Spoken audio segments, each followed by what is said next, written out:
Hey everybody, welcome back to another episode of Ancient Echoes Live.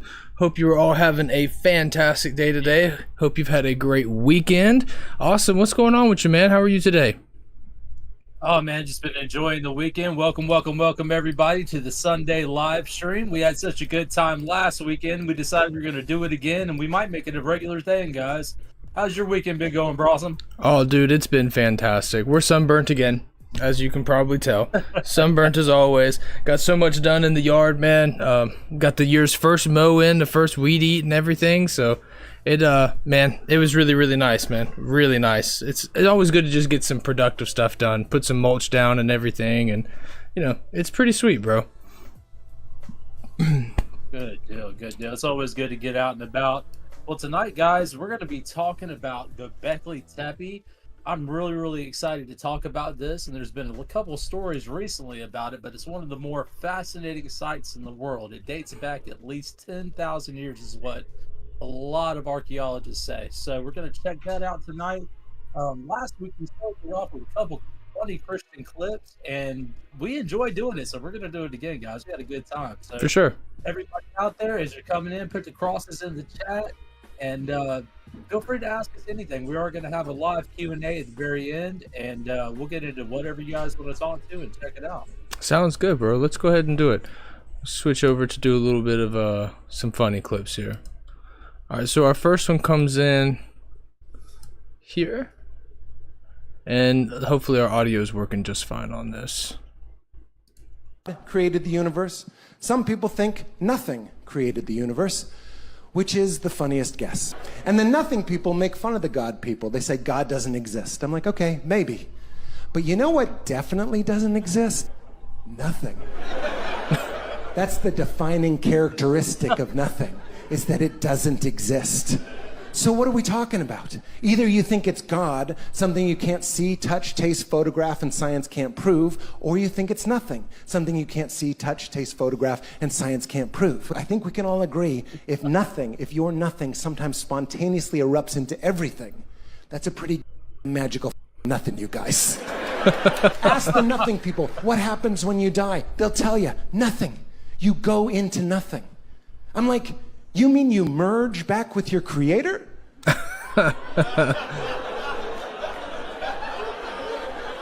That's heaven. Bad, wrong. You're an atheist your whole life and you die and you're like, oh. Let's take it right. Oh, you're with a beard and everything. Oh. Yeah, I'm going. Yep. Being wrong the other way is not a big problem. If you believe in God and you're wrong, you don't really have a problem. It gives you a little comfort in your stupid life. And then at the end, you're just seriously disappointed. Right. For like a second. It's the last feeling you get to have. You die, you're like, nothing? Seriously, nothing? Yeah, just get in the dumpster, sorry. I mean, if you don't believe in God, that's what you believe, that when you die, you're just garbage. You are your family's newest garbage. That's hilarious, bro. He's right, though. He is right. Wow. All right, this next one comes in. Sound check real quick. I'm sorry? Can you hear me? Yeah, I can hear you. I just wanted to make sure we didn't lose the mics again, man. Yeah, those are pretty funny, especially back to back now. They are too, man. Here goes one more.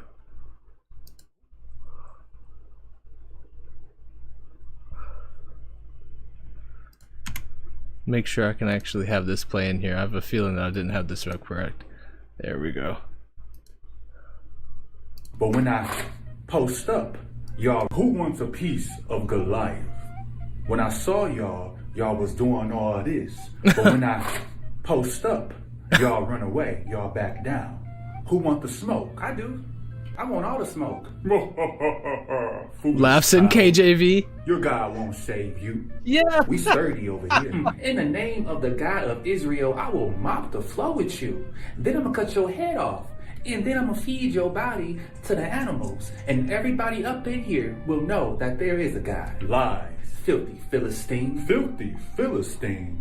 Boy, you about to feel this thing. Ooh, them fighting words right there. Somebody being Run up. nosy. Okay, where my slingshot? Where my slingshot?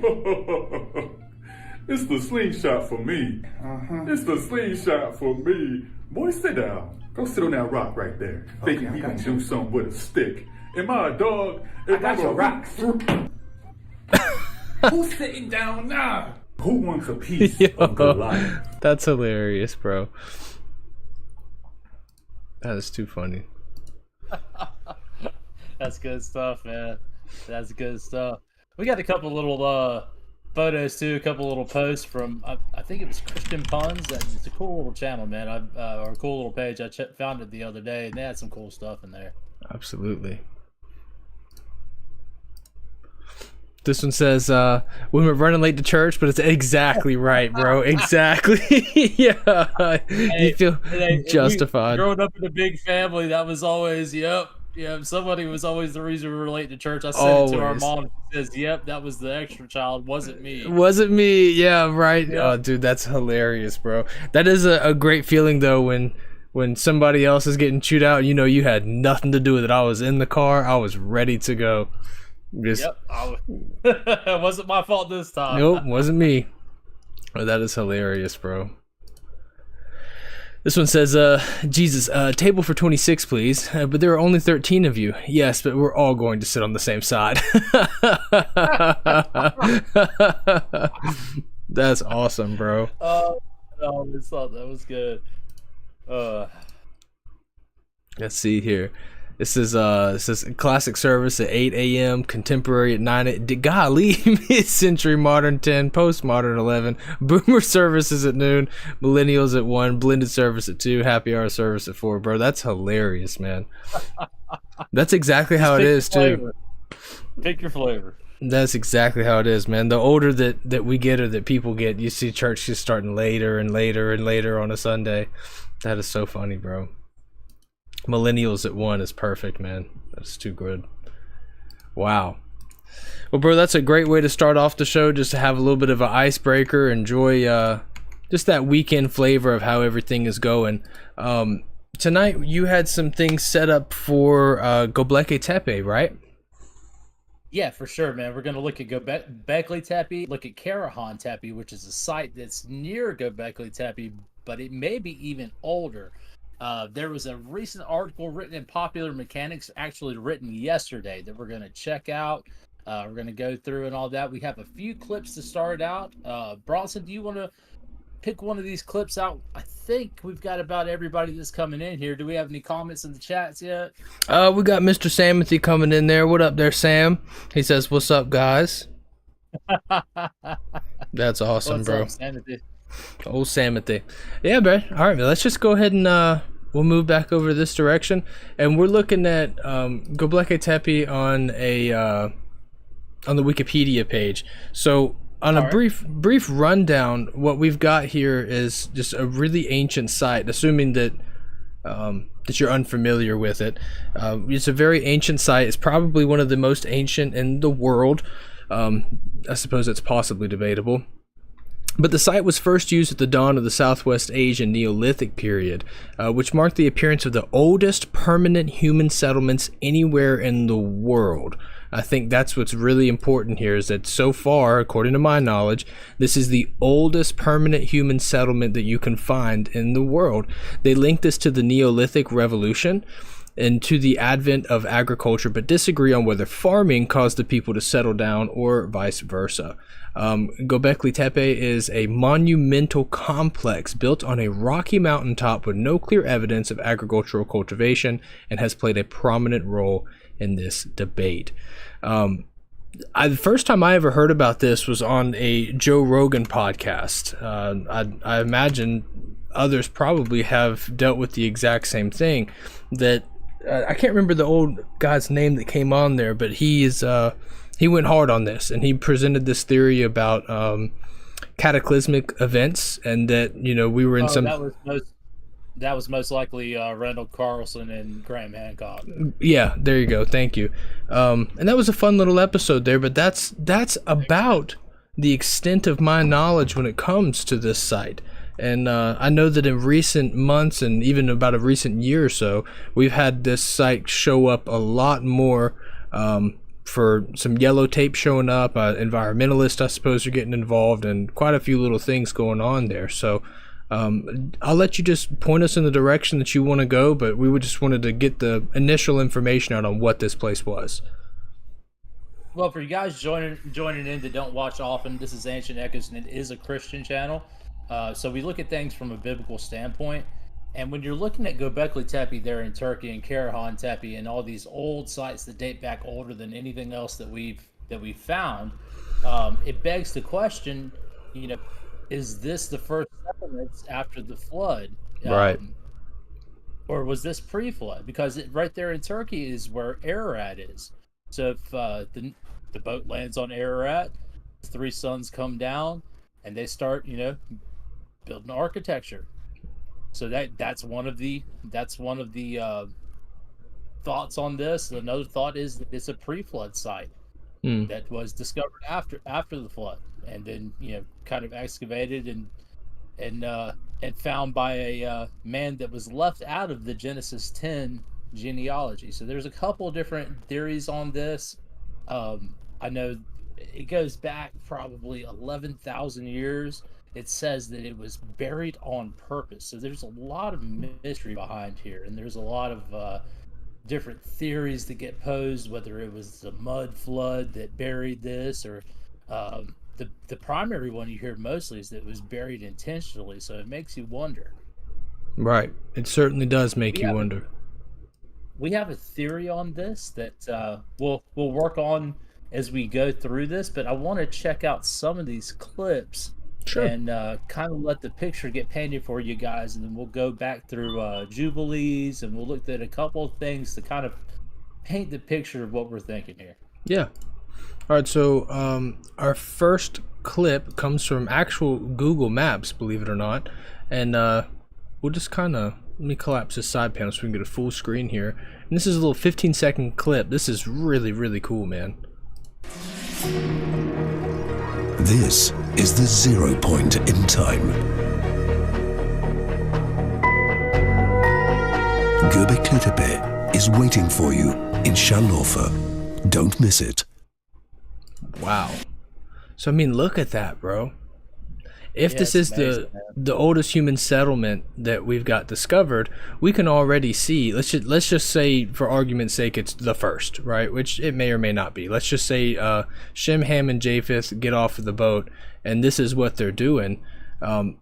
We can get a real nice look into the past on the knowledge that they had at the time, how they were building things.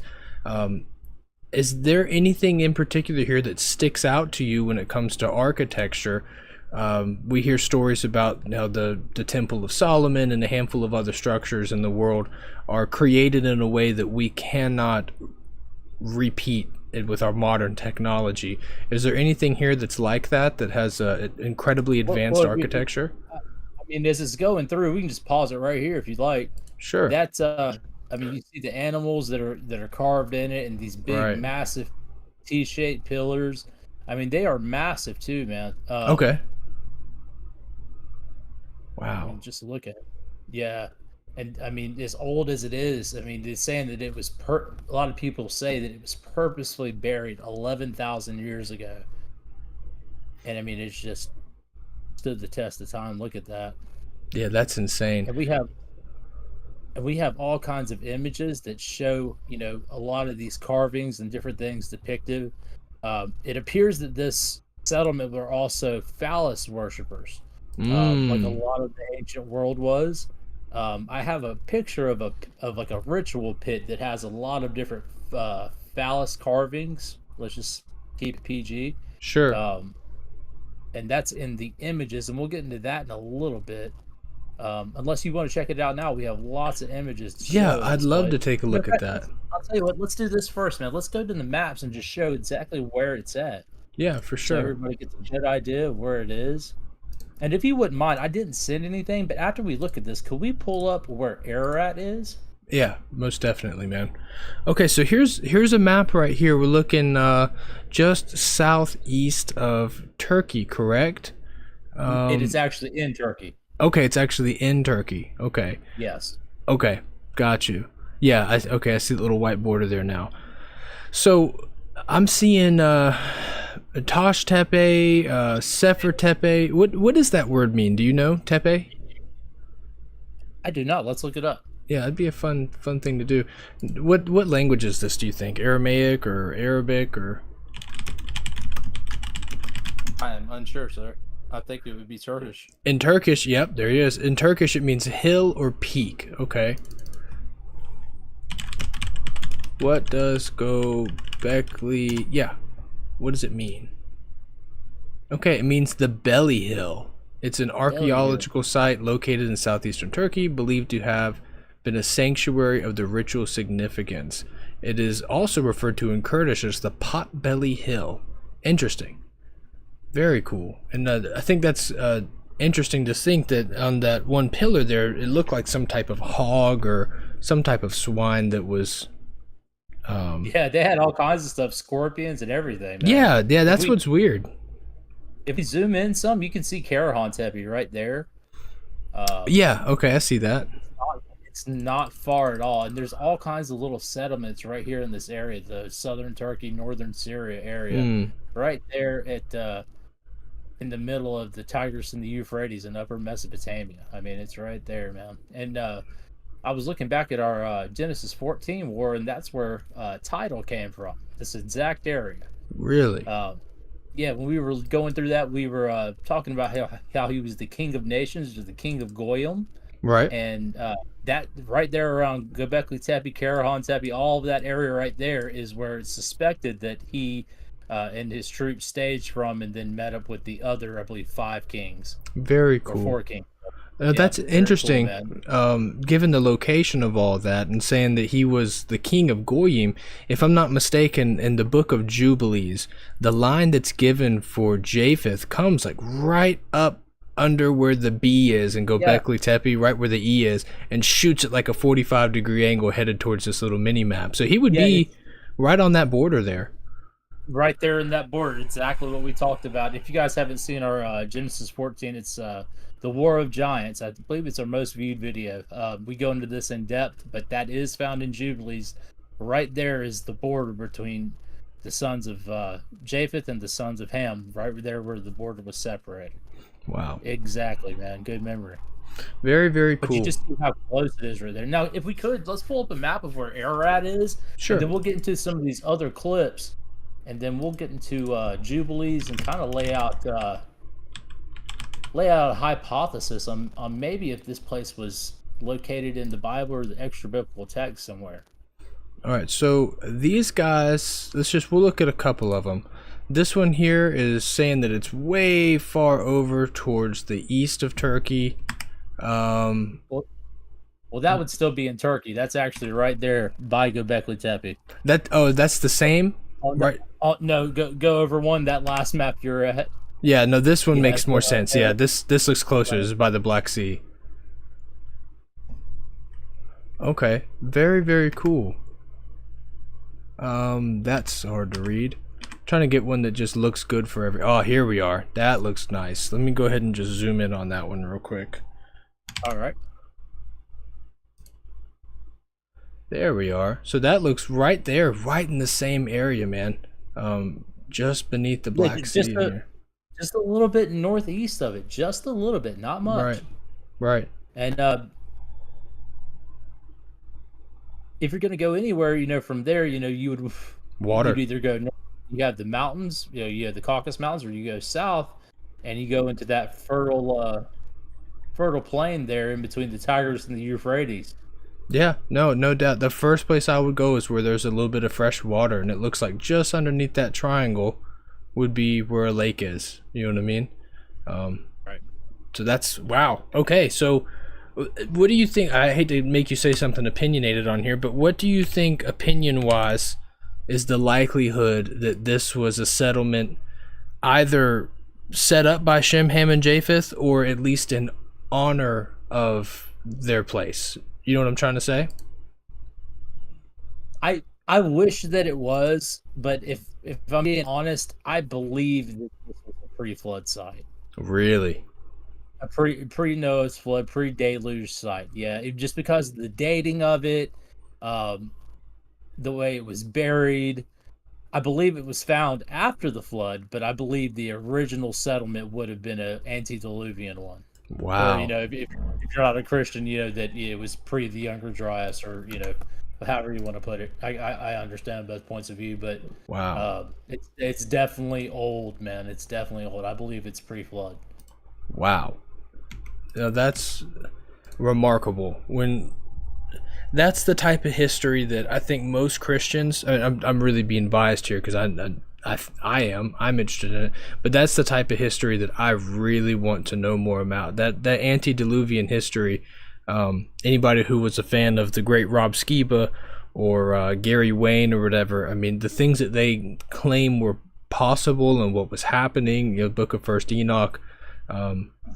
Anything that could tie us to the antediluvian world is a, in my opinion, a wealth of knowledge, since there's so little left over after the flood destroyed everything.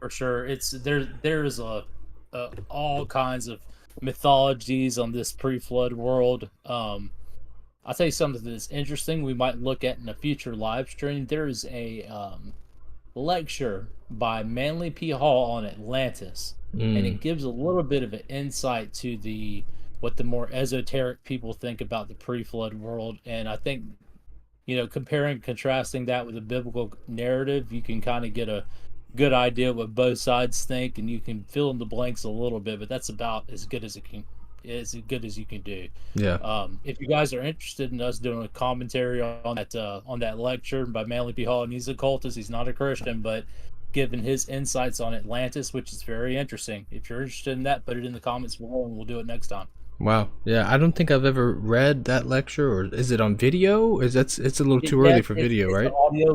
It's an audio lecture. I believe it's from the 70s, and you can tell it is. It's old. Yeah. But it gives a little bit of an insight into what they think, and it has some interesting facts in there that can link both the Eastern Hemisphere and the Western Hemisphere together in the pre-flood world, and back to antiquity. Interesting. Very interesting. Linguistically, you can link it. So we may have to do that. That might be really fun. Yes, I've never gone through that before, and sadly, it's horrible to say this, but sadly, a lot of times when you're looking into, mysterious, esoteric type of stuff, unfortunately, you have to go to the horse, you know what I mean, to get it right out of their mouth. And somebody like a Manly P. Hall, again, I'm not endorsing the guy's lifestyle or whatever, far from it. Well, we talked about Skiba. One of the quotes that he would use a lot is, "It's the mark of a intelligent mind to be able to entertain the thought without accepting that thought." Right. And so, it's okay to listen to things. You don't have to believe it at all or any part of it, but just to understand the information and understand the viewpoint. And there is some links in there that are very interesting that don't really skew one way or another. They're just linguistic links and different academic things that he brings up that doesn't have any kind of basis in esotericism or occult or anything like that. But cool. It's food for thought, and it's not bad information. Wow. Very, very cool. Yeah, I'm interested in that, man. To at least I don't know, antediluvian stuff is just cool for me. So I know that was a little bit of a ramble there, but we need to do that for sure. So yeah, check it out for sure. Yeah. All right. So what we got up next here, I think I'm in the right direction. Correct me if I'm wrong. This is a post on X that comes from Harrison Smith. It says, yes, this is from, I believe he took it from a interview with Jimmy Corsetti from Broad Insight, and he's always talking Gobekli Tepe. Here he is. There's Jimmy there. He seems to be a pretty good guy. He made waves with his Eye of the Sahara, the Rishat structure in northern Africa. He believes is actually the home of Atlantis. So Okay. he's kind of in the Atlantis sphere, but he's really been keeping a close eye on Gobekli Tepe. So let's hear what Jimmy has to say. all right, man. Gobekli Tepe is the oldest, largest, and most mysterious site ever found, and it's approximately 50 times larger than Stonehenge. Only 5% of it has been excavated. What's happening to it? To sum it up, there's a company called the Doges Group, and it turns out that the CEO of that company is a gentleman by the name of Eric Sahang, who is a longtime member of the World Economic Forum. In Of course. Davos, back in January of 2016, Right. he announced a 20-year partnership was made where the Dogus Group would become the, quote, sole partner of this megalithic site. They destroyed many ancient ruins in the process. They put in asphalt roads, put in permanent walkways and roofing structures. All of it was built upon ancient ruins. The site needs to be appropriately excavated, and as of right now, it is indefinitely postponed. This organization that's overseeing it now says we'll leave it for future generations. They say that it might be 150 years, 150 years. That's 4 generations. Why? Well, that's a fantastic question. In fact, that's the $1 million question. The reality is that we don't know what the rest of this site holds as far as information about our lost past. They seem until we to. dig it up. Oh, dude, that makes me furious. I'm not gonna lie, bro. I don't like that one bit. Okay, only 5% of it has been excavated, Yeah, and then somewhere between 5 and 9% of it has been, and a lot of people are saying, well, why do we need to hurry up and do it? I mean, it's one of the oldest sites in history. Why would we not be rushing to figure out what's there and what's going on? Like, Right. why are we doing anything else in the archaeological world? You know what I mean? Oh. Are we doing anything? So if we're doing anything, we need to be there in Antarctica. yes, we need to- exactly. We need to be exploring the unexplored. We need to be learning the oldest, most rare things. That's I thought that was the point in archaeology. Right. I bet you if they assumed that the site would support a theory of evolution, they'd be in there excavating like crazy. That's odd. Putting in asphalt and stuff like that. Look, man, when the World Economic gets involved, and this dude, he's wearing his watch on his right wrist. Never trust a man who wears a watch on his right wrist. That's weird. That's odd behavior. That's just weird, bro. And you and I, we went up to the mountains, an undisclosed location. We went up into the mountains one day, and you and I were looking at what I can only describe as a semi-ancient structure. And it had all sorts of interesting carvings and things in it that would have been from hundreds, if not even 1,000 years ago. And unfortunately, they didn't even have this thing covered. They didn't have it being protected from the rain or nothing. Why do they do this? Bronson, oh my God, we were talking about this. We were actually at a site near us, and we still are going to film, but unfortunately, half of that town was destroyed by the hurricane. It's up near Asheville in the western North Carolina mountains. So Right. if you remember the hurricane, it kind of wiped out everything in all of our plans. But before that happened, we went and saw this site that had, basically markings from a giant on it and had all kinds of strange markings on it. And this was up on the side of a mountain with no overhang. And as we're out there, I think I'm kind of intelligent, but I'm not the smartest guy in the world. So as we're sitting there, I didn't think about it. But as we're sitting there, it starts raining. And I look at Ross, I'm like, oh my God. Within a couple years, this is going to erode to the point you can't tell anything. They don't have an overhang. They don't have anything. And then we started looking at old pictures, and it had already eroded. It was like it was hard to tell what was there already. It seems to me that it's purposely. I mean, you could have a structure out there built for next to nothing. I mean, it's $400. There's nothing out there. Yeah, I mean, there's nothing out there. They had more of a structure to protect these flowers that were out there than they did the actual, rock that's out there. It's incredible, man. And you see the same thing at Gobekli Tepe. It's almost like they're trying to destroy it. I mean, I've got pictures of structures being supported on top of the artifacts. I mean, it's insane. They're planting trees there that the roots are going to go down and damage the artifacts. I mean, they're dragging their feet on it. Something is there that they don't want the public knowing of. And whatever theory it supports, I don't care. I just want the truth to come out. Whatever is there, look, we need to check it out. We need to see what's up. We just out of curiosity's sake, but I mean, if we have all these billions of dollars set aside for research and for historical research and scientific research and archaeological archaeological research. I can't understand why we're putting anything behind anything that's not this. Yes. You know what I mean? What are we digging up that's more important than Gobekli Tepe? What are we digging up that's more important than Karahan Tepe? Right. You know what I mean? What are we doing? Yeah, the oldest known, place where humans would have made a settlement.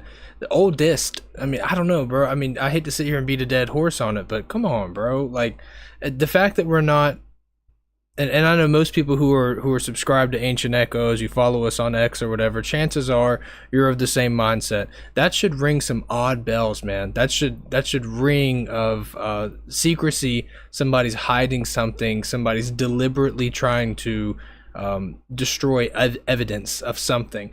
And usually in my experience, I've only lived a short 28 years, when they who they are, when they are trying to destroy evidence, it's usually evidence of God or something along those lines, evidence of supernatural, something along those lines, man. So that's just that gets me hot in a different type of way, bro. Very frustrated about that. All right, your next clip comes in from YouTube here. Hopefully this volume is good for you guys. Nobody's complained about or said anything about it in the chat, but if it is, just say the word and I'll be happy to fix it for you, friends. All right, here we go. This is the connection I made. In the book of Jubilee, it talks about Canaan, Noah's grandson, and the sun grew. And I'm sorry? Can we start at the beginning? Oh, my fault. Yeah, here we go.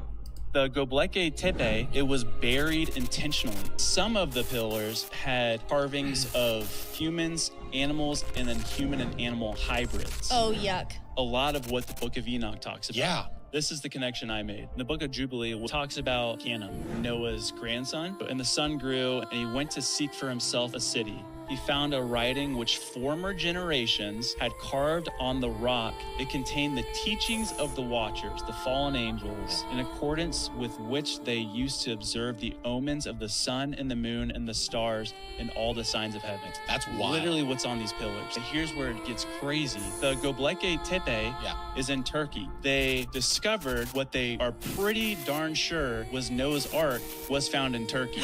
And so I'm like, did this dude walk this distance, found it out, said we cannot repeat this process, and they went and buried this thing? Huh. The Gobekli Tepe, it was okay, now that's interesting. I hadn't quite thought of that.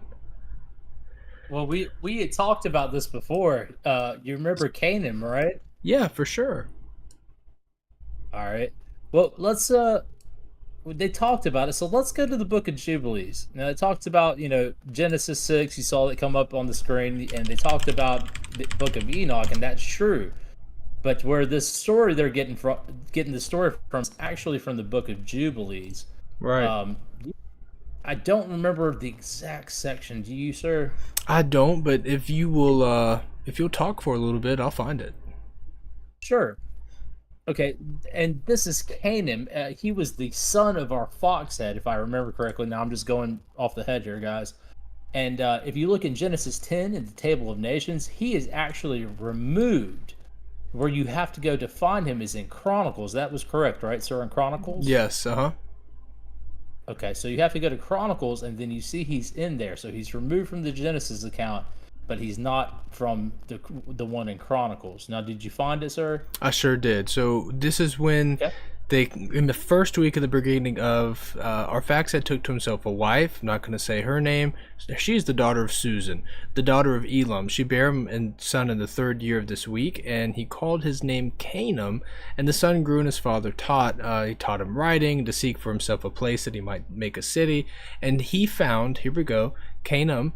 He found a writing which former generations had carved on the rock, and he read what was on it. He transcribed it and sinned, owning to it, for it contained the teachings of the Watchers, in accordance with which they used to observe the omens of the sun and the moon and the stars and all the signs of heaven. He wrote it down. He didn't tell nobody about it because he was afraid to tell Noah, lest Noah would be angry with him. And in the 30th Jubilee, in the second week, in the first year, he took himself a wife, and her name was Milcah. And the story kind of goes on from there, but that's not a good thing. And so what our friend here in this YouTube video was talking about, as long as I understand him correctly, he thinks that perhaps Canaan discovered Gobekli Tepe. Is that what he's saying? Yes, that's what he's saying. And it's at least he discovered it after the flood, and it had the teachings of the Watchers on it, and he sinned owing to what he learned there. And it makes you wonder if, after they landed, they found it, and maybe if it was Noah that buried it. Now, the evidence, archaeological evidence, points to about 11,000 years ago. So, is that around the time of Noah? I'm not sure. Yeah. Could it have been before the flood? Sure. Could it have been after? Sure. I mean, we're dealing with carbon dating, and I don't trust it all the way, you know what I mean?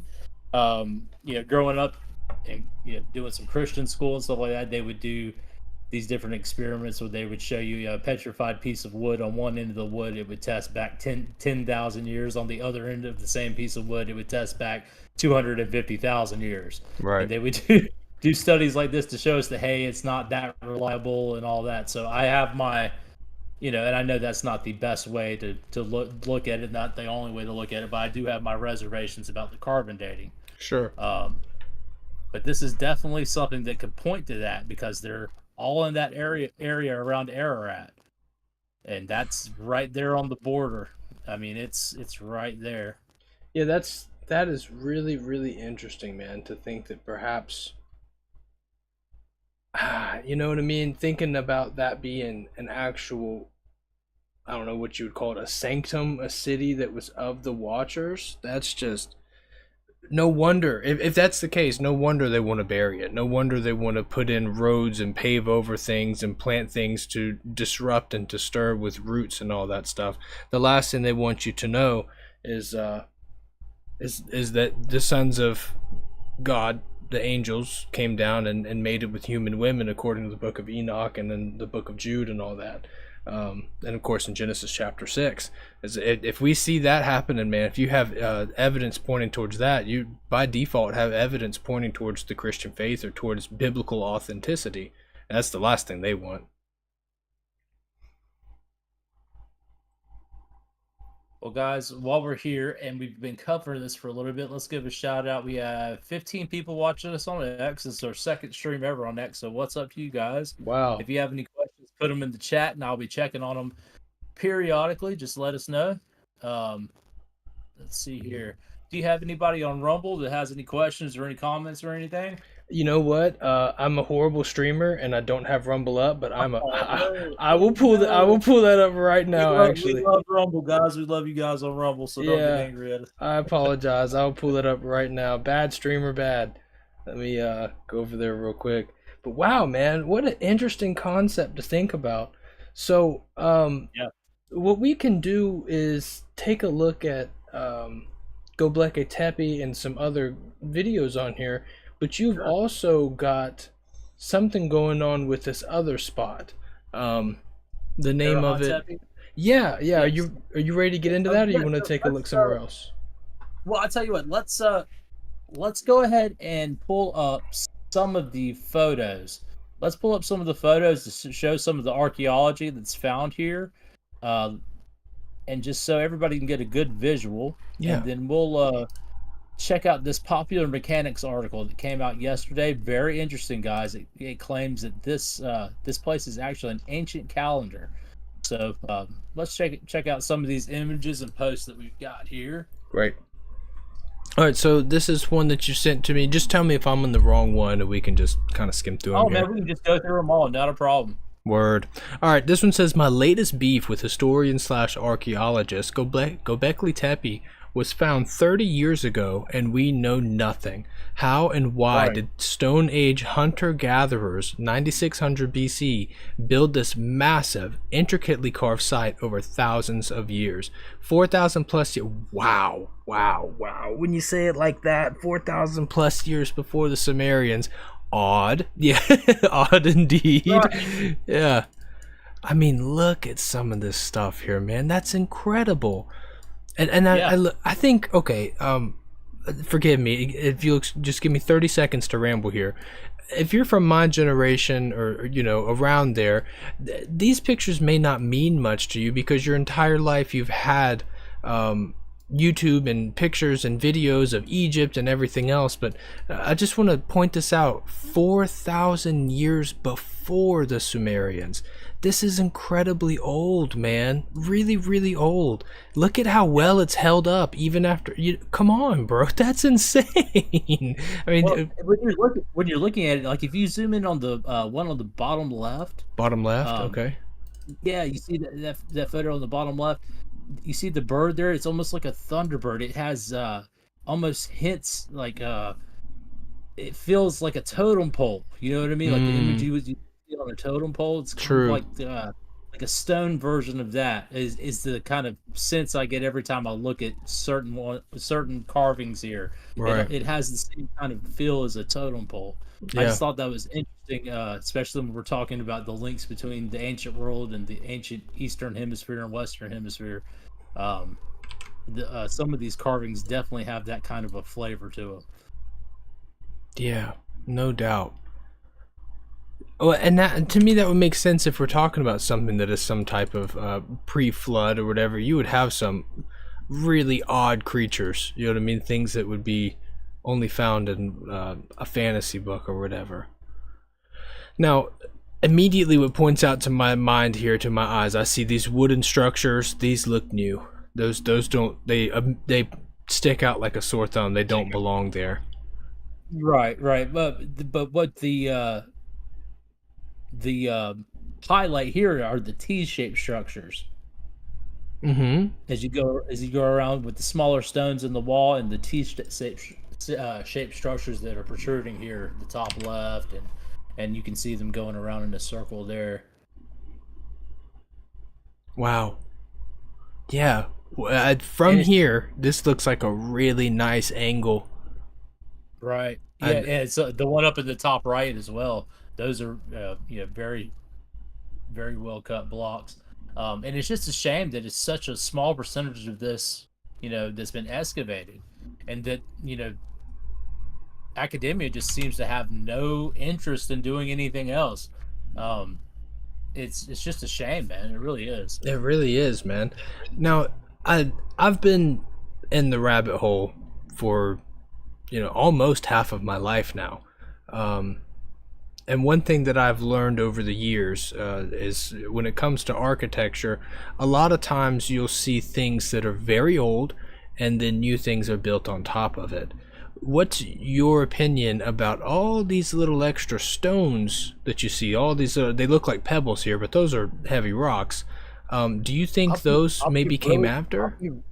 I'll be really honest with you. It may have, but I don't know, because we have the story that it was buried 11,000 years ago, and you can go back to 50 years ago and before it was excavated, and it didn't look like anything. This is one of the few sites where you don't have anything built on top of it. Now Bronson is speaking about things being built on top of each other. If you go and look at all the cathedrals that have been built, as Christendom was expanding, a lot, I would say like 80% of them, of the older cathedrals were built on top of ancient pagan sites and ancient megaliths. Right. And that's true worldwide. But this site had nothing on top of it, and it makes it it's very interesting, because when you're digging down that first, as you get down to that level, it's just the original site. Yeah. Yeah, when you say original site, I mean, if you look on what I would call the ground, it almost looks like a concrete foundation down there. Yes, and I do not know what's new and what's not, and that may be some kind of a bedrock or some kind of huge rock it was built on. I do not know for sure. But what I do know is that, it's not like a lot of the other sites where you have this Roman and Greek building on top of it, and you can see, where the Roman foot was used in the building. It wasn't used here. This is something completely different. Wow. Wow. And I would suspect that if we could figure out exactly what an L is, that this site was built with an L. Ah. The measurement. Yeah. Very cool. Speculate that. Yeah. Very cool. That's a fun speculation. Nice, Austin. Very nice. All right, this comes in TW911. He says Pillar 43 in Gobekli Tepe clearly indicates a time of around 10,000 BC using celestial positions of the various known constellations. Dr. Martin Sweatman has done amazing work on this, and it's pretty much irrefutable now. Oh, wow, check that out. All right, hold on, wait, what? I'm no constellation guy. Okay, I don't. I'm no I did not know that there was a bird over here feeding a sun to what looks like a penguin or something. I don't know what all this is. What? But when you look at this, do you see what I mean by the totem pole feel to it? I mean, I know it's so far away and everything, but it just has that same type of feel and as the totem poles here with the Native Americans in the Western Hemisphere. Right. Okay. This lines up with what we just read in the Book of Jubilee. Whether you like Jubilee or not, I understand and respect all opinions on that. I truly do. It lines up exactly with the talking about the ways of the stars and everything. Yeah. Yep. What's interesting to note about that, though, is that, and this is me speculating here, but there would have had to have been some type of written language, I'm assuming, for Canaan to understand. Because if you just look at these images here, I see bird, I see spider, I see duck, or whatever this is. I see duck, yeah, right. So if it would have been, how would Canaan have known that this was the stars? You know what I'm saying? Unless, I don't know. He was on a boat for a long time, or no, he wouldn't have been on the boat, but he would have had family ties to people that were on the boat for a long time, and maybe they would have been able to track the stars. So I don't know, just a fun little thought there, but wow, very cool, very, very cool. Let's go on to the next one. If you use just the Bible to understand history, then however they spoke or communicated, everybody did it the same way before Babel, right? So this is before Babel, when Canaan would have been. Good point.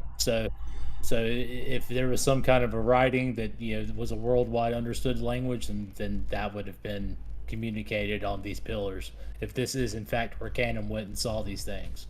Very, very good point. That's solid. All right, let's go on to the next one here. Do the old zoom in. That was a lot of zoom. We don't probably need all that. All right, Gobekli Tepe has depictions of Odin / Votan. I don't know. I've never heard that word. Basically identical to depictions found of the same in other parts of the world, including America. If I need to extrapolate on how this is so, I'll gladly do so.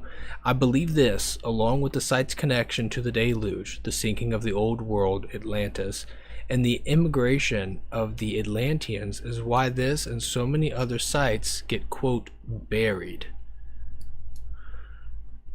Okay, hold on. Let me, Now, are these in fact from Gobekli Tepe? I believe they are they not?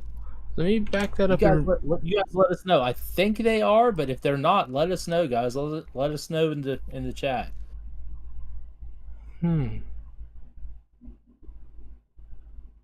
Interesting. Now, this is off subject. VOTAN. Are you familiar with that? Votan. That would just be another, like, you would equate Zeus to Odin. Okay. I didn't know. Very, very interesting. That's all I can say on that. Is very interesting. Wow. I wonder if this is. I know I'm being super speculative tonight, guys, but you'll have to forgive me. We only have 5% of the place has been investigated, and they're refusing to tell us anything else about it. So I only have so much information to run off of other than speculation. I wonder if this place was some type of court of the gods here. If all the gods, all the constellations, if there was something going on here where this was an idol spot where all the gods would have been put together, almost like this a Mount Olympus on Earth or something that. Let me stop you there. Let's do this then. Sure. We looked up where Ararat was in relation to Gobekli Tepe. Let's look up where Mount Hermon is in fun. In comparison. Yeah. Okay, let's do that, bro. Matter of fact, let me move this right here. We may even be able to search up how far is Mount Hermon from Gobekli Tepe. Let's see if we can figure that out. Because I haven't done this, so we're kind of just doing it on the fly. Let's check it out. Let's see how far it is. Okay. Ooh. Well, hold on now. Wait a second. That's not right. That's not right. No. Yeah, they're putting that on Cyprus. Okay, but we can still, if they're gonna put Mount Hermon down here at Tal Marwan, the Gobekli Tepe would have been somewhere over here, if I'm not mistaken. Right. I just wanted to see in relation where it was. Why in the world did they put it on the Cyprus Island though? That's odd. That is weird. Yeah, maybe there's another Gobekli Tepe on Cyprus. Can we try this one? I'm just curious to see how far it was away. We can't find directions between one or more waypoints. What? Why? Well, I can see right there. You see Karahan Tepe right there in the middle? Yeah. So right there. It's a long distance away. So I was just curious in relation to see exactly how far Hermon was from Karahan Tepe and Gobekli Tepe. That was worth a shot. Yeah, I just wanted to see exactly how far it was, because that was a good idea, but it looks like it's a little bit out of the way there. Yeah. That was man. You don't know how. Not the distance really matters to fallen angels, but sure. You don't know how bad I wanted you to be right there, bro. Not gonna lie to you. Well, I knew it was in Lebanon. I just wasn't sure exactly how far that distance was. 500 miles is a good way, especially in the ancient world. Indeed, yeah. If technology is what we think it was. Right.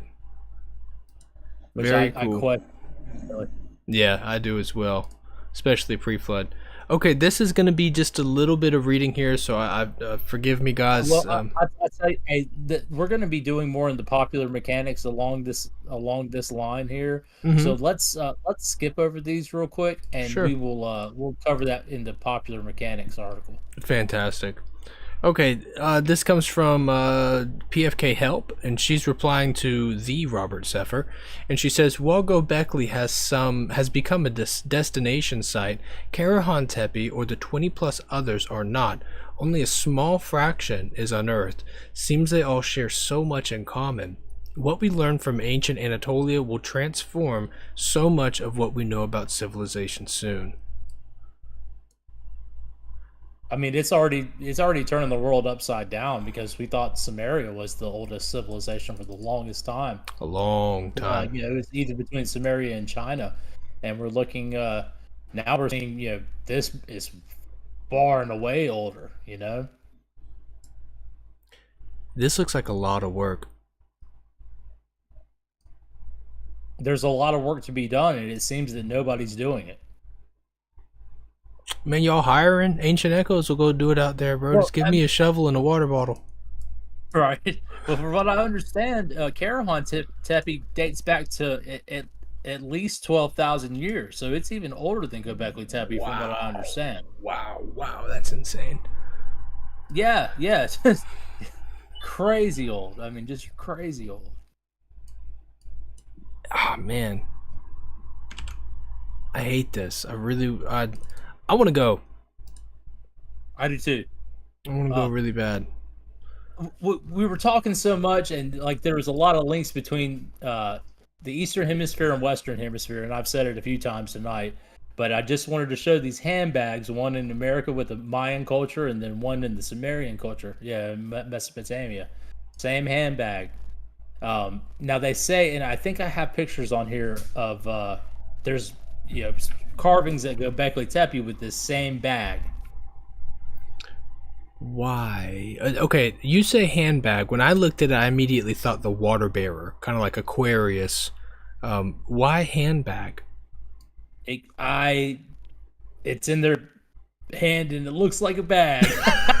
I don't look this. Let's call it a handbag just for intents and purposes here.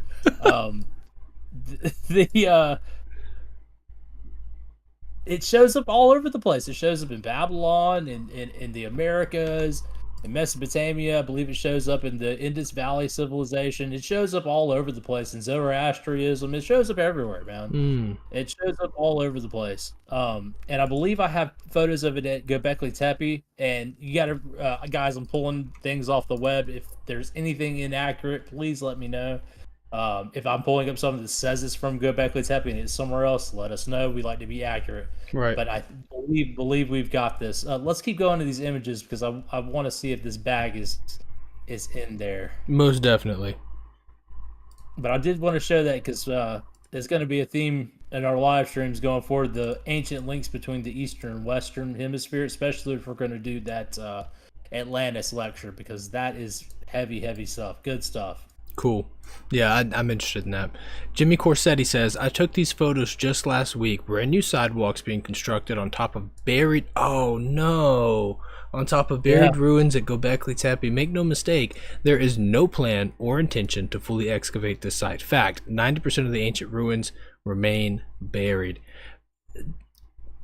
Why? I mean, look...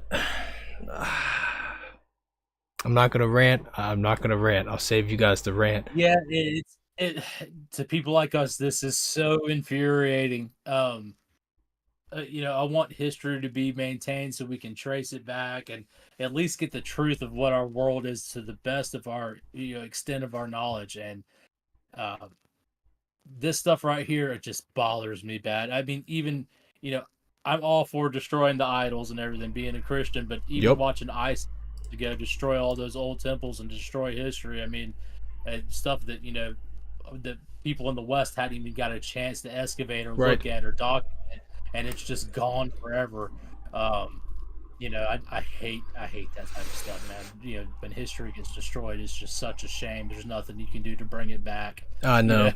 I know. You can't recreate it. You can't, you can't stop time. You can't do anything, man. And these people are just destroying one of, if not the oldest site that we have, and they're planting trees and putting down these sidewalks and everything else. It's just sad. It's sad. And but what's sadder is that I know our country has invested tons of money into research, and it's just nobody's doing anything.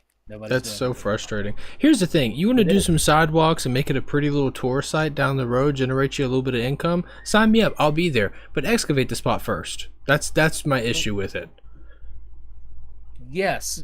And don't put the sidewalks through the site. Come on. Put it around the site, Right.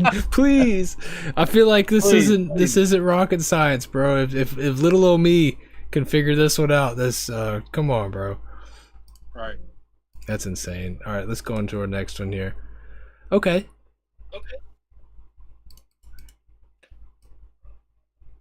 I mean, wow, dude, the preservation on this is just remarkable. And there seems to be other things that are here that maybe were not preserved as well. It looks kind of like a little frog or a squirrel or something right here. I'm not sure what that could have been. It may just be an imperfection. I mean, it is very, very old. True. What was carved on it seems to be preserved pretty good. So I'm thinking that's an imperfection. Perhaps it just looks suspiciously similar to like a gecko squirrel or something. It's wow. Right. Yeah, for sure. Very cool. Very, very cool. And, wow, you can even see like the genitalia on that. What is that? A dog? I hate to sit here and zoom in on it, but right. Anyway, and we're backing out. These details have withstood all these millennia. It's very, very fascinating to me. It sure is too. Okay, this is the same shot, just a different angle here. Yeah, a little bit different angle. But look, we didn't even see all this before. All these wooden frames up here at the top. Yeah. I just don't understand why you would. I mean, I don't know. I don't know. Very, very wild, bro. Yeah, that's a great picture there.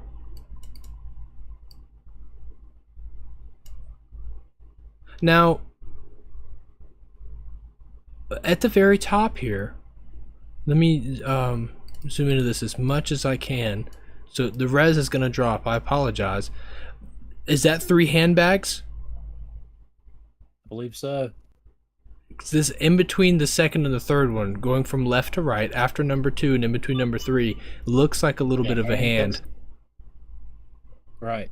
This is the one I was talking about. Now, if those are the handbags or not, I don't know what we're calling handbags, or if they're just supposed to be arches and it's disformed a little bit, because these are very old. But I would say that they are some kind of a tote bag or a handbag, something like that. I wonder why.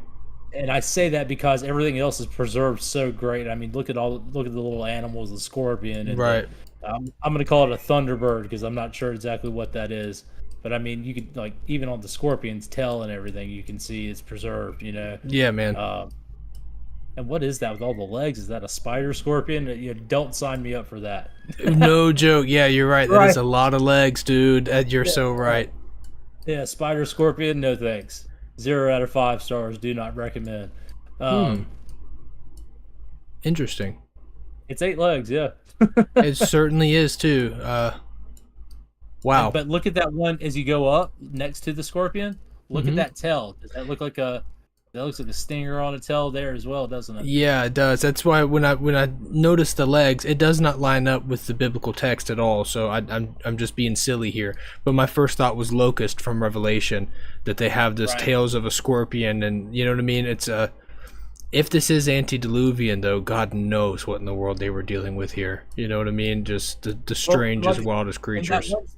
In that one clip we saw, it said, you know, animal-human hybrids and hybrids on there. I mean, if you're dealing with animal-human hybrids, it doesn't necessarily mean it has to be mixed with a human. It could be interspecies animal hybrids. For sure. And I don't know. There's a lot of terrifying things you can make, but spider scorpion sounds absolutely awful. Yeah, count me out on that one, bro. I'll take the duck up here.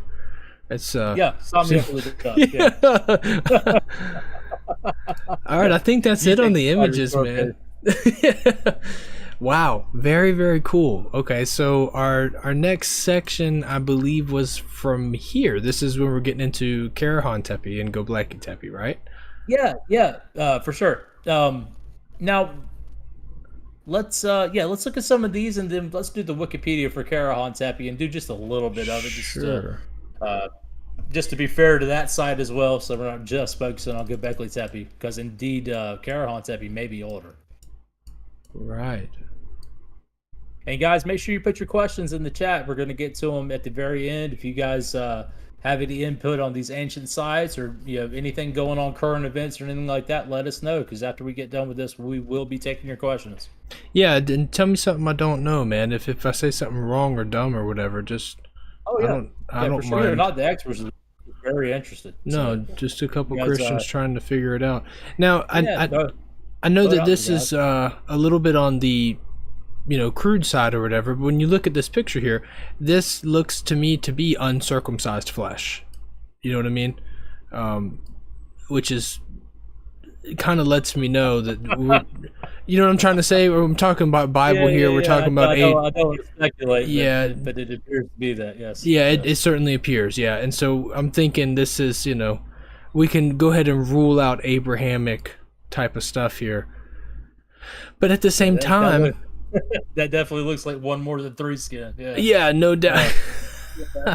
Yeah. What's But here's where I'm getting at with that thought, though. I'm not trying to just be crude here. It's if we're talking about a place where you have statues of what people are calling Odin or Wotan or whatever, and maybe all sorts of other demigod Enochian style entities, to have a body part like that is very giving. So this isn't just the actual fallen angels. This is potentially Nephilim, Rephaim that are also being worshipped here. If we're gonna assume that this is a place of worship, or these are gods or whatever, this very well could have just been a king of theirs or something like that.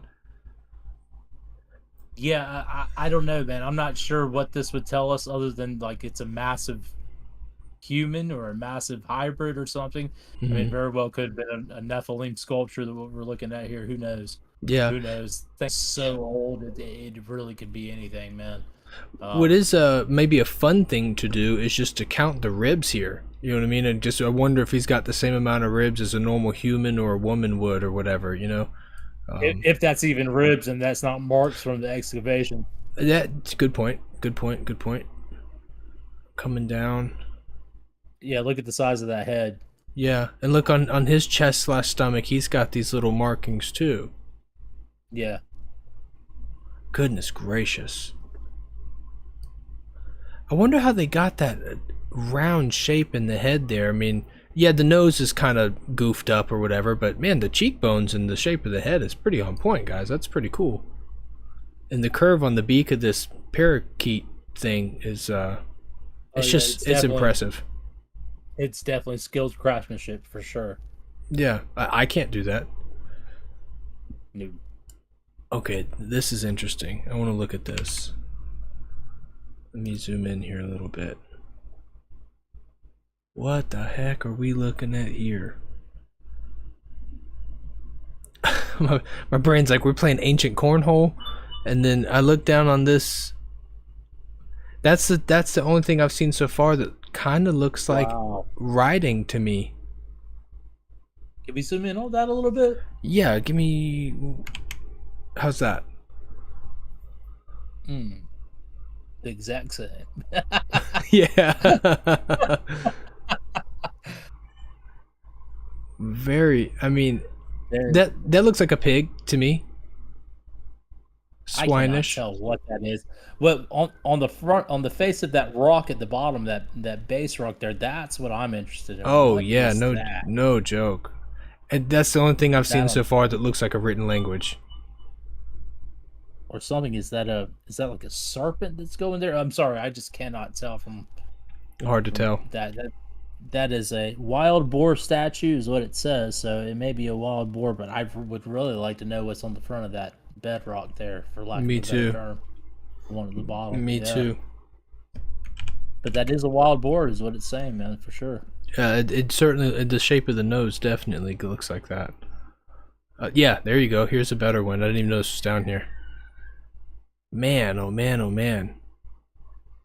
That's a Gobekli Tepe, yeah. And they don't want to excavate this place. Why? I mean, can you imagine how much better the stuff preserved is that's still underground? You know what I mean? The stuff that hasn't, been out there in the sun and the elements a little bit. I mean, who knows what's down there, man? And I don't know. Wow, that's just insane to me. So Karahan Tepe is an archaeological site in Sanifora?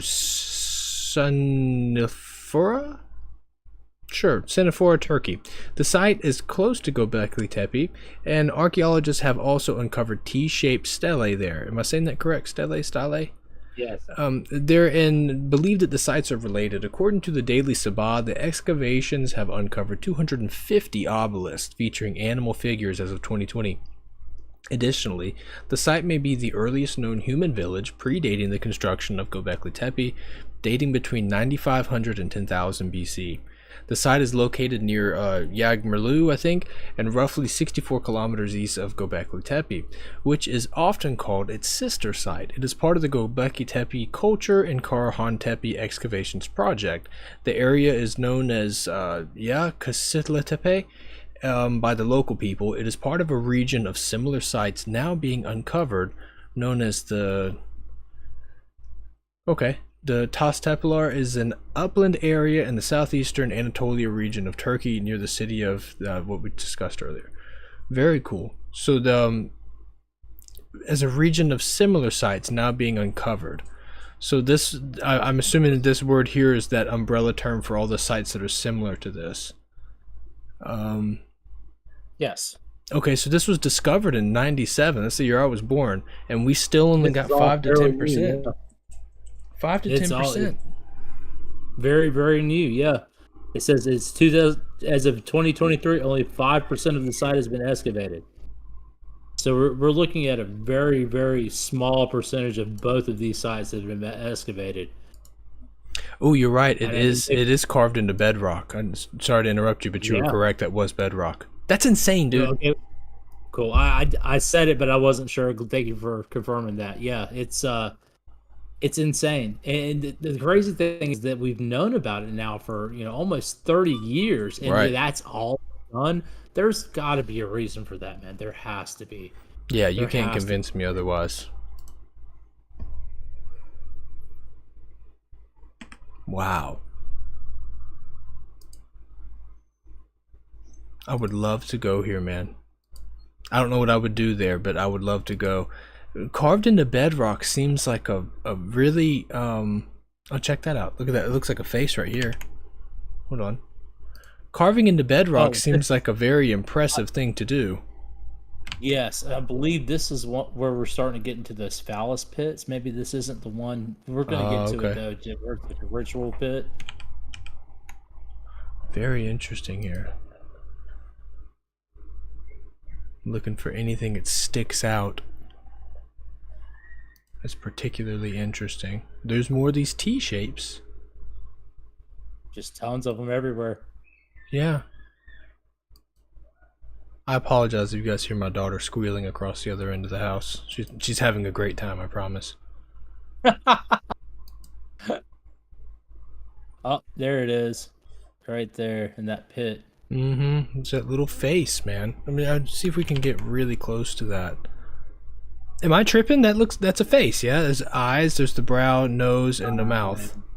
You may be tripping, sir. I can't tell. Really? Okay, all right. I'll take the L on that. Zoom in a little bit. Let's check it out. Zoom in if you can, sir. I had no idea I could zoom in that far. That's crazy. Can you get further? It's just pixels now. I can't. I don't know how. It's not even showing on the screen. That's okay. Got you. Okay. I zoomed in so far that it's like pixels at that point. Oh, it never even showed it on the screen. Oh, really? Oh, okay. All right. Hopefully you guys got that. That's sad because that's how I've been choosing to zoom in for the past hour. So hopefully, there we go. Wow, that may actually be a face. Come on, it looks like a face. Good eye, Bronson. Man, I could not see that before.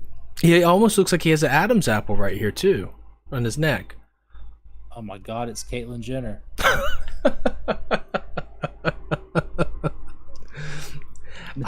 But in all seriousness, it does kind of look like an Adam's apple. Yeah, but that's a face. That looks like it could be a face.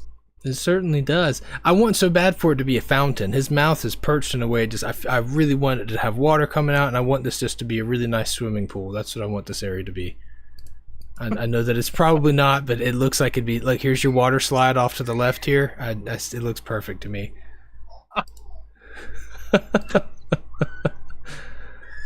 Okay, interesting. Oh wow, check that out. Hold on. This is so cool, man. I'm really geeking out here, but wow, check that out. That little statue in there. He's got those little markings on his side as well. Can you zoom in some? Because it's hard to tell. If it's not showing up on the screen, then it's just not gonna. There, that's a little better. Yeah. A little better. I'll tell you what. Here, let me try this, Austin. No, that's not helping. Wow. Oh, it's okay. It's okay. We'll try and get an up close picture. It's fine. Very, very cool. That's all the pictures for this website. Very interesting. I like this. Okay. Our next video is from here. Jimmy Corsetti. He's on it, man. Excellent. All right, let me back this up just a little bit. It remains very estimated 128 T-pillars await excavation. And that's just estimated. Yeah, that's insane. They say it'll be another 150 years. Come on, man. Why though? Why? Can you explain to me why? Right. I've heard them say that, but I've never heard a legitimate reason why. Why 150 years? Yeah, that's a long time, man. I could wait 2 or 3. I could wait 5. You know what I mean? But It's already been 30. facts, that's a very good point. All right, let's see what he's got to say here. It's been a minute since we played a clip, guys, so I apologize if this volume is too low or too high. Please feel free to correct me. Look at all those T's, man.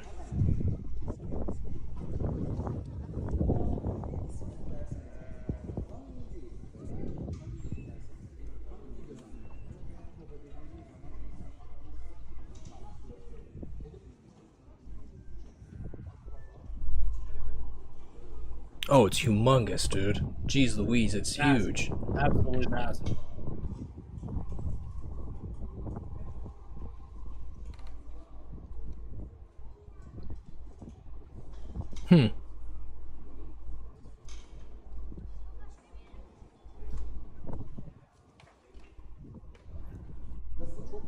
As I'm watching this, I am trying so hard to come up with anything, something, anything, just to give some type of explanations to what I'm looking at. And I'm no engineer or whatever, but just off rip, it looks like just in this frame right here. I don't know if you guys can see my mouse cursor. I think Austin can, but I don't think you guys can. This looks like a circle, little T's, and there seems to be a pillar in the middle. And then back there in the back left corner, it looks like there's another circle surrounded by T pillars with the T in the middle. And then again, same situation in the back right corner, another circle. I mean, any guesses? I'm open to all speculation. Anybody who's wanting to say something. It almost looks like a what is it called?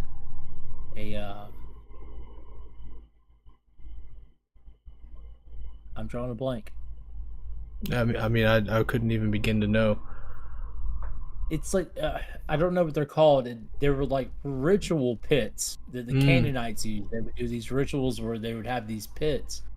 And it looks like that, but I can't remember what the name of them are. And so if you guys know what those pits are, they used to have these ritual pits, the Canaanites, and it's just something I'm vaguely aware of. But it's like I've seen pictures of those, and that looks very, very similar. But it could be the way it's excavated too. But if you guys know of the ritual pits that the Canaanites used to use, check that out and let me know if I'm tracking on something that's correct. Yeah, that's wow. That's the only culture I know that had those pits like that. But then again, this is an archaeological site. It could just be the way it's the way they've been digging it up. So wow, I'm familiar with the ritual pits. That's fun. I wish I could remember the name. I wish I could, but I drew a blank on it. I could not pull it out. Oh, here we go. Here's the Popular Mechanics article. This is from yesterday, so brand new, guys. Oh, yesterday. Okay. All right. This says scientists found a 12,000-year-old monument. Turns out it may be humanity's old calendar. Ah. Okay. Carvings on a 12,000-year-old monument in Turkey appear to mark solar days and years, making it possibly the oldest solar calendar in ancient civilization. Marking a massive comet strike as the start, inhabitants use symbols to record every astronomical event, including those as small as single days. The summer solstice was called out on the monument as a special day. Interesting. Just be an ancient monument, but its markings are what experts think it might be the world's oldest calendar. Time and Mind published an article based on the works of researchers from the University of Edinburgh. Experts write the markings at Gobekli Tepe in southern Turkey, a temple-like archaeological complex filled with come on, Brunson. Thank you. Carved symbols indicate the makings of a solar calendar that track days, seasons, and years. By analyzing the symbols carved into pillars, the team believes that every V could represent a single day, given that one pillar featured 365 days. Okay, so if one pillar had 365 Vs, that's okay.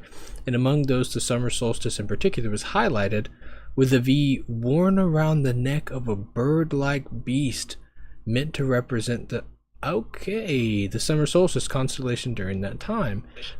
Very interesting. The calendar explanation could help explain why the V symbol appears on so many other nearby statues of deities linked to time and creation, with the V almost always showing up around their neck. Now, I didn't notice. Can I go back here? I didn't notice go back that. to the image, for sure. Did you see a V on any of these? Look at the V's. It's right there. Where? What you were just on. Zoom in. Yeah, right there. It's telling you. You see? Right there at the bottom. V's. You see the V's? Oh. Okay. Yeah, I was they're all looking. V's, man. There's like 20 of them. Okay. Yeah. There's okay. Yeah. I was staring at the bird's neck, like I'm not seeing a V on the bird. Okay. Yeah. Yeah, the whole thing's a V, basically. Yeah. Mr. Force from the trees there, my friend. Okay. Yeah. Definitely seeing those. All right. Interesting. Okay. Get that out the way. I apologize. The calendar's preoccupation with day, night, and seasonal changes may have sparked anew with the world-changing comet strike. Now, this is where my knowledge begins and ends with this site. Is this cataclysmic stuff? One that experts believed occurred roughly in 10850 BC and helped contribute to a mini ice age that eliminated numerous species. Okay, yeah. If you're familiar with that episode on Joe Rogan, this is your Younger Dryas right there. Yes, yeah. It appears the inhabitants were keen observers of the sky. Shocker. Lead study researcher of the University of Edinburgh, which is to be expected given their world had been devastated by a comet strike. The event might have triggered civilization by initiating a new religion and by motivating developments in agriculture to cope with the cold climate. Possibly their attempts to record what they saw are the first steps toward the development of writing millennia later. Wow! Carvings also track cycles for both the moon and the sun, which predate other calendar finds of this type by many millennia. That's unbelievable. The group wrote, yeah, that's really, really interesting.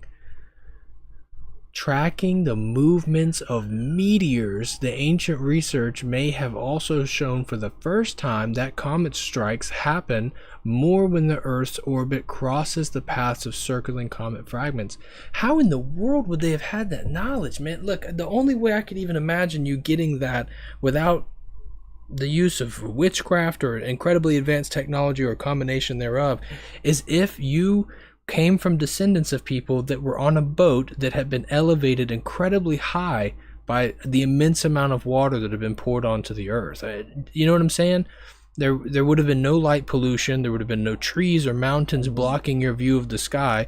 Noah and his people would have been on that ark for a while. They would have been elevated up much higher than normal because of the amount of water, and they would have been able to see. I'm assuming, I say they would be, I'm assuming they'd be able to see all these comments and stuff like that up there. Am I crazy? What do you think? I disagree. I think I don't think that they got that high. Mm-hmm.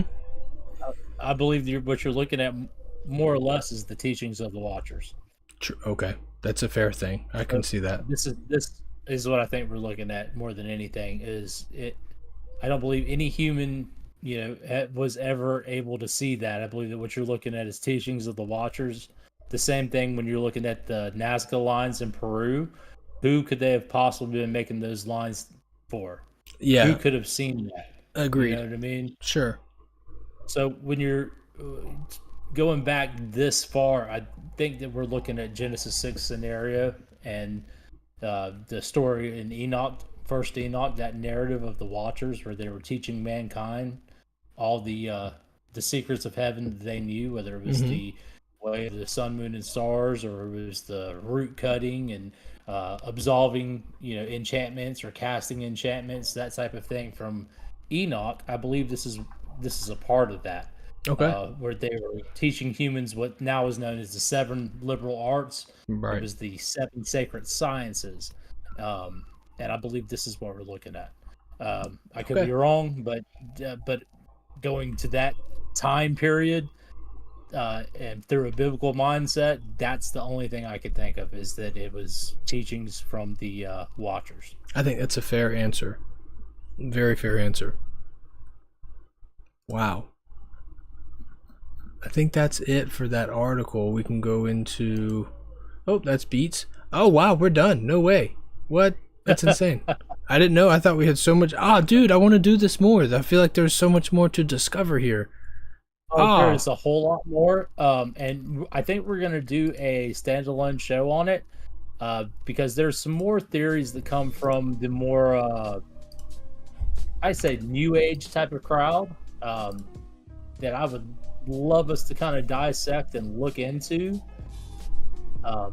In particular, one interview, and I'm not going to spoil it, but we're going to break a certain interview down that theorizes a lot about Noah and that Younger Dryas period, and Gobekli Tepe and Karahan Tepe. And he has a theory about this. And it's a very interesting one. I think it deserves to be dissected. So, Bronson and Barbara, coming to the end of that presentation, is there any questions in the chat for YouTube or for Rumble? I don't have anything for X. So if you guys want to ask anything or have your input here about Gobekli Tepe or anything else, put it in the chat and we will get to it. I see nothing, man. Nothing in particular, but we can kind of hang out and talk for a second in case there is anything, or if there is any particular subject that you guys would be interested in doing with us in the future. If you're new here, man, thanks so much for coming by and hanging out with us. We do appreciate it. Means the world to us that you would spend your afternoon, your evening just hanging out with us, chilling, man, looking into stuff. We are not teachers, we are not pastors, we're just two guys who enjoy the truth. If there's any subject out there you guys are interested in that you're studying or would like to introduce us to, we take them. We take all sorts of subject matter on. We don't shy away from anything here. So, well, let me give a little plug for what we have going on. We have already shot our biblical cosmology video. That is in the editing process now. That'll be out this week for sure. We have our Genesis 19 commentary. We're going to be covering Sodom and Gomorrah and destruction. That's already laid out and ready to go. That will most likely be this next week coming up as well. We also have our Question to Christian series, to where we're taking questions from people in high school and from college, people that are Christians that just want to ask tough questions that their pastors can't answer, or they're scared to ask their youth pastors, something like that. I know we had a lot of questions like that growing up, so and nobody ever had the answers to it. And right. we rushed, kind of just like shunned aside, and that is such a terrible thing to do to somebody who's young and who's interested in following after God and has questions about the deeper things about God. Such a terrible thing to do. So we are trying to correct that kind of reflex in the Christian community and take on those hard questions and answer them. So please, if you know anybody that has these kind of tough questions, or if you have them yourself, please feel free to reach out to us on X. Message us or leave a comment on one of our posts and let us know one of these hard questions, and we will include it in our list. Right now we have 8, and I'm trying to get 2 more really, really hard questions. So ask a Christian. Go ahead and put that out there. Anybody you know that may have tough questions, and we take questions from anybody, but we prefer to get it from Christians who have very tough questions so we can answer them from a biblical standpoint, instead of arguing with somebody who is not a believer. And we will do that too, but for this particular one, we just want to take questions from Christians. Yeah. Bronson, do you have anything you want to talk about on your things? Maybe something on Solely Switch coming up while we're waiting on maybe any questions? Yeah, there's a couple of really cool things going on in the works, man. I've been a martial arts instructor for a long time. I've been training for 50% of my life. It's been, what makes me who I am. Martial arts in the Bible is you put them in a blender, out pops this person, right? We've come to a new place, man, where here in about a couple of months, it won't be long, we're going to be able to transition from being a blue-collar worker to where I'll be able to be teaching martial arts and doing content creation full-time, which is just an amazing blessing. So anybody on YouTube, Rumble, and now X who's hearing that, you get a humongous thank you from me and Austin. It's because of you guys that we're able to pursue the truth full-time, which is incredible. So we have our Christian gaming channel. We're on X and on Twitch. It's called Solely Switch. And then we do Ancient Echoes over here on YouTube, Rumble, and X as well. And it's just been something that we've worked really, really hard on, man. Lots of nights where we're up till 2, 3 o'clock in the morning, wake up at 7:30 and go into work a full-time job and repeat the process. It's been a lot of late nights, a lot of no sleep. And so I do appreciate everyone out there who has helped us get to this place. It just means the world to me. But be on the lookout. We're going to have a lot more content coming out at a lot more quick pace. It won't be tomorrow. Right. It won't be next week, but it's coming very, very soon. And it's very, very exciting times for Austin and I, and for my wife and I. Who knows, man? In the future, we may be streaming from Gobekli Tepe ourselves, and doing some stuff over there. Dream. That's the dream, my brother. And it'd be really, really cool to do that. Let me say this too. We do want to thank you guys. This is always really fun. We like doing the live streams because this is how we shoot our full-length videos anyways. We basically one take it. So doing live is very, very natural for us, and we really enjoy it. I want to make this a regular thing, Sundays at 8. What do you think, Rawson? Oh, sign me up, bro. I'm here for it. Let's do it Sundays at 8. We're just going to do it from now on. We'll do a live stream. We'll stream it on X, Rumble, and YouTube every Sunday at 8. So be looking for us. I will put the post on X and all that good stuff. Be looking for it, and be looking for that Sodom and Gomorrah video coming up. I don't see any questions in the chat. We had a lot of views on X, guys. Thanks for coming and hanging out with us. We really, really love X, and we're going to be really active on there. Make sure you like, share, and subscribe, and follow us on X. Thank you. We're going to be coming with a lot of cool stuff coming up. We're going to be working on an Asheville documentary, some more, a lot of big things for Ancient Echoes coming up, and we always keep our foundation in the Bible. This is a channel we try to talk about a lot of cool things, but at the end of the day, our foundation is in Scripture and in the trust of Jesus Christ. So thank you guys for coming out. Bronson, let's go ahead and wrap this up. Sounds good, man. You guys have a great rest of your evening. Good time with you guys tonight. Thanks for coming out. We love you guys. And for Ancient Echoes, have a good night. See you later, guys. Have a good one.